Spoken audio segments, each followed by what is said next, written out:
Did you know more than 5.7 trillion cigarettes are manufactured every single year? Each one produced through a process so precise it's almost hypnotic. From drying tobacco leaves, to blending them, to rolling them at blistering speed. But how does something this small manage to captivate billions of people, despite risks that are common knowledge? Behind the machines and the smoke lies an industry that refuses to disappear. Whether you're curious or concerned, let's find out exactly how cigarettes are really made, right here on Stories Behind Everything. Cigarettes have been a global habit for more than a century, consumed by over 1 billion people despite their deadly reputation. In the late 1800s, mass production made them cheap and accessible almost overnight. By the mid-1900s, they were everywhere. Movie stars smoked on screen, doctors endorsed brands in ads, and a cigarette was practically glued to the fingers of anyone who wanted to look sophisticated.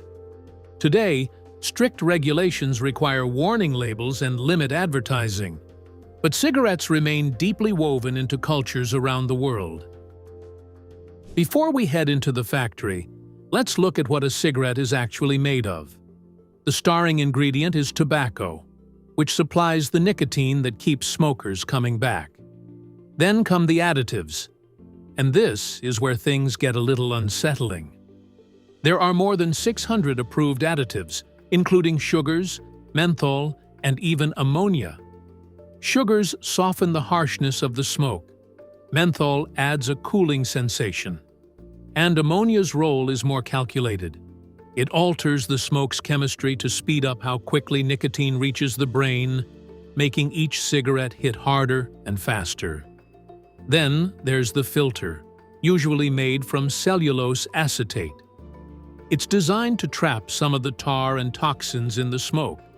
But let's be honest, it doesn't do much to make cigarettes actually safer.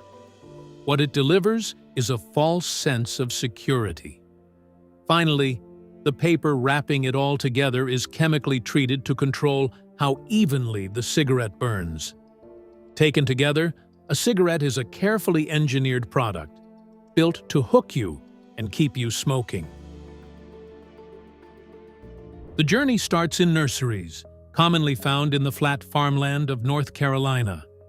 Workers fill trays with nutrient-rich soil, and a seeding machine spreads tiny tobacco seeds evenly across each one.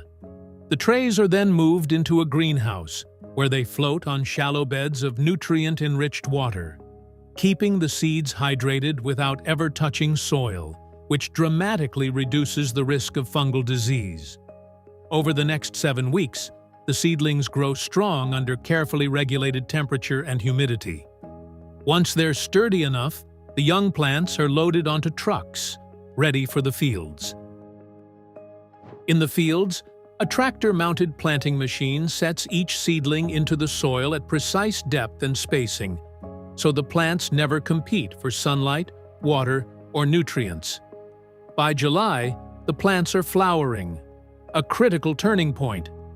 Machines called toppers remove the flowers entirely, redirecting the plant's energy into growing larger, more nutrient-rich leaves, while growth inhibitors keep the plants from growing too tall. About a month later, the leaves turn yellow, the sign that harvest has arrived. Large harvesting machines move through the rows, gently lifting entire plants from the soil while minimizing damage to the leaves. But harvest season brings a hidden danger of its own. When tobacco leaves are wet with morning dew or rain, nicotine dissolves right into that moisture and can be absorbed straight through the skin of anyone handling the plants. Workers can end up absorbing the nicotine equivalent of dozens of cigarettes in a single day without ever lighting one, a condition doctors call green tobacco sickness. Once harvested, the crop is trucked off to the curing barns. Inside the curing barns, workers pack the harvested leaves into wooden crates that allow air to circulate evenly. Fires lit beneath the barn floor generate steady heat, slowly drying the leaves over 5 to 8 weeks, transforming them from green to yellow to a rich golden brown.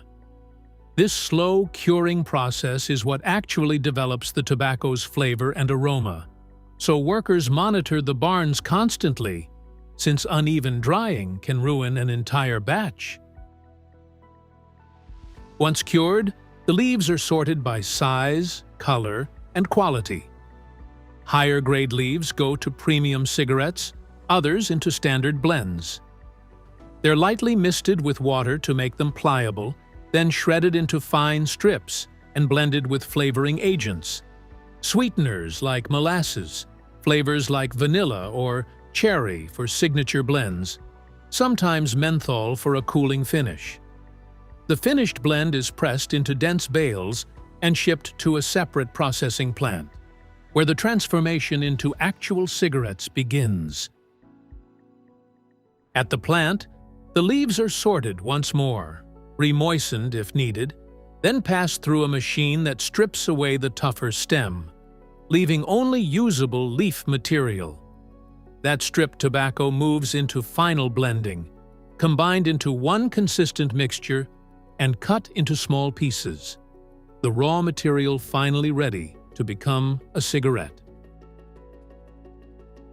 From here, production becomes almost entirely automated. Some machines can produce up to 20,000 cigarettes every single minute. The process starts by forming a long tobacco rod, a roll of specially designed cigarette paper, sometimes stretching up to 7,000 meters, unspools continuously as a steady line of shredded tobacco is laid along its length. The paper wraps tightly around the tobacco to form one continuous rod, entirely machine-made, which is then sliced into individual cigarette lengths with filters attached using tipping paper. Automated sensors and manual spot checks verify every batch meets strict standards before the cigarettes are wrapped in foil, sealed into branded packs, and boxed for shipment. Before we wrap up, here are 5 surprising, lesser-known facts about cigarettes. Number 5. Doctors used to recommend them. In the 1930s and 40s, tobacco companies ran ad campaigns featuring doctors endorsing brands as gentler on the throat. Number 4. Tobacco as currency.